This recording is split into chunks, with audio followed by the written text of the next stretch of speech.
Hi! Today I want to show you a simple but effective trick how to enhance your drum sound using drum samples.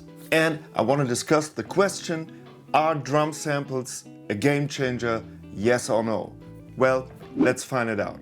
In my session I'm using two main tools. First, the Slate Trigger 2 and second, drum samples. And for this track I'm blending my own tom samples and a kick and a snare sample from the Joe Carell drum sample pack, which in my opinion are one of the best sounding drum samples on the market.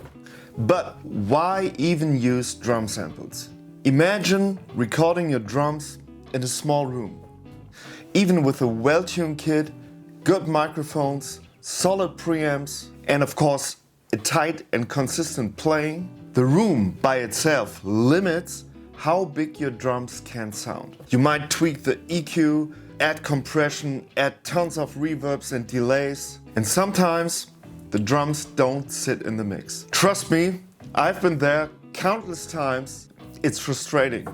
In my opinion, a big drum sound depends on three things: a solid performance, a well-tuned drum kit, and of course a good sounding recording room. But most home studios don't have the last one. And that's where samples can make a huge difference.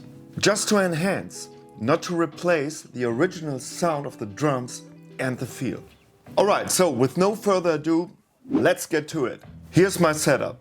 We have 15 drum tracks already in phase and already sounding good. Let me play you a couple of bars, just the drums, without the playback and without drum samples.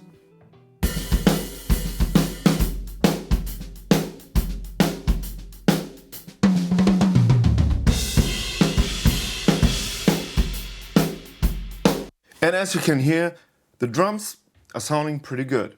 It's a solid drum recording.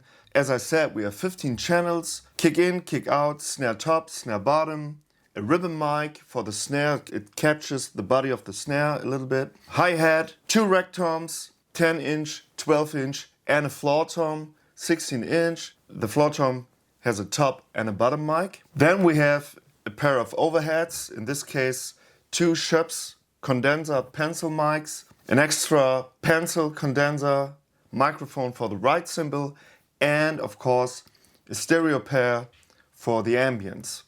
In this case, two large diaphragm microphones. And so we have a solid recording, and as you can hear, there's kind of width and depth and kind of room sound already going on, but I want to enhance that just a little bit. Let me switch off the ambient microphones. Immediately it sounds a lot tighter and a little smaller.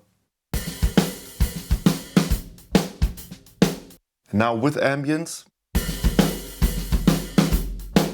you can hear that low end and yeah, just the room. So the drums by themselves are sounding pretty good, and that's a perfect starting point because in my opinion and in my experience, drum samples work the best when the original drums are already sounding pretty good.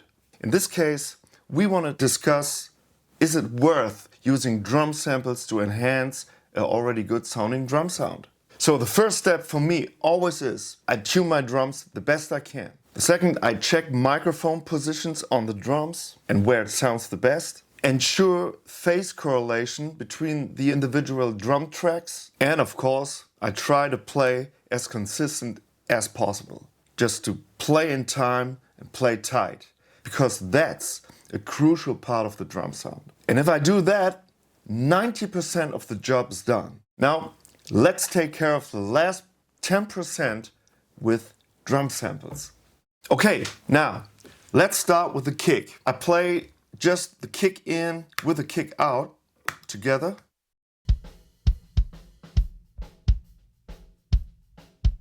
As you can hear, a solid kick drum sound. Now let's sneak in the kick sample.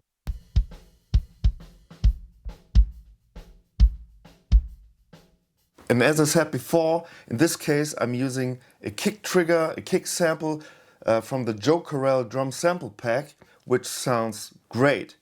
It has a lot of low end, it has definition, and it has ambience. So let's listen to the kick sample.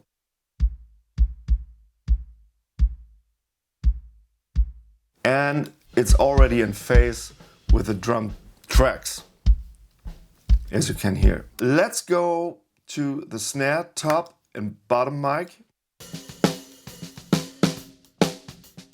Just the top. It has a nice tone, it has a little ring, it has character, it has a good beef in the low mids, but I want to enhance the snare drum sound with the snare sampler from the Joe Corel drum sample pack, in this case the Japanese custom low tuned, and in this case it's beautiful because we have an ambience sample and a dry sample. So let me play the ambience first. Sounds great. And the close mic. Lots of character, nice ring, nice beef in the mid, in the low mids, and altogether it sounds like that. And now with the snare tracks. I also checked the phase, so it's well in phase. So let's listen to the drums with the kick and the snare sample.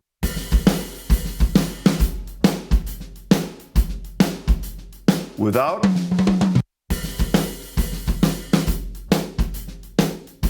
And in. To my ears, it already opens up the drums.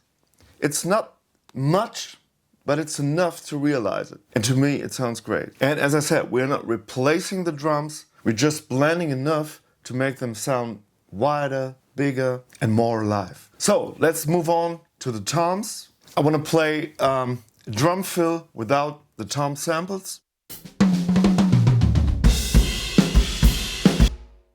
And just the toms. It already sounds nice, warm, has a lot of tone, and I'm using the silencer as a gate just to get rid of the bleed from the other drums. Let's listen to the fill again without the samples. And now with samples. It's not much, but also in this case the samples help to open up the drums a little bit. Let me play just the samples. And by themselves, they're sounding a little funny because they are just one shots. But in this case, it doesn't matter because I'm using just a tiny little bit of the sample just for the tone and also for the ambience, because I recorded 2 signals of my own drums.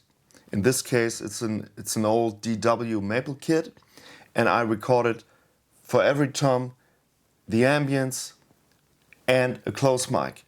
So let's listen to the first tom and let's listen to the ambience. And to the close mic. All together. And with the original tom track. In this case, I'm using the tom sample more as an EQ than to replace the tom sound. Just enough to make the drums feel open and spacious. So here are my key tips from my experience with drum samples. First, enhance, don't replace. Keep the original feel and sound of the drums. Second, blend subtle. A small amount can make a huge difference. Third, focus on space and width. Samples can give the illusion of a bigger room. And 4, avoid excessive EQing and processing and compressing. It can harm phase shifting and clarity of the drum tracks. And by the way, top producers and top engineers around the globe use samples this way, especially when the room isn't perfect or just to enhance the already good sounding acoustic drums with samples. So let's listen to the drums again with a playback. Come on, let's get the breath. Jesus, Jesus,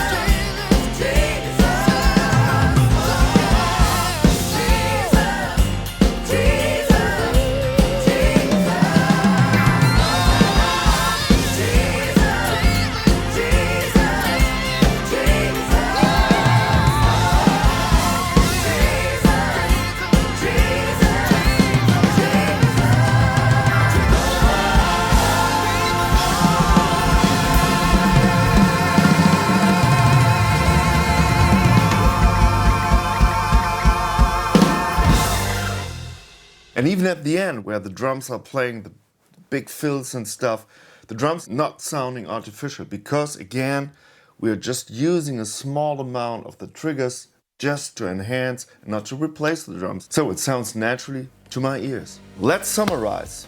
We don't need a huge studio for a big drum sound. Start with a solid recording, good tuning, mic placement, and of course, consistent playing. Then enhance with drum samples, subtle and tastefully. So my friend, thanks for watching, and if you are interested in how I process and EQ and compress my acoustic drums in my DAW, this video will show you exactly how I do it. Have a nice day and see you next time. Bye bye.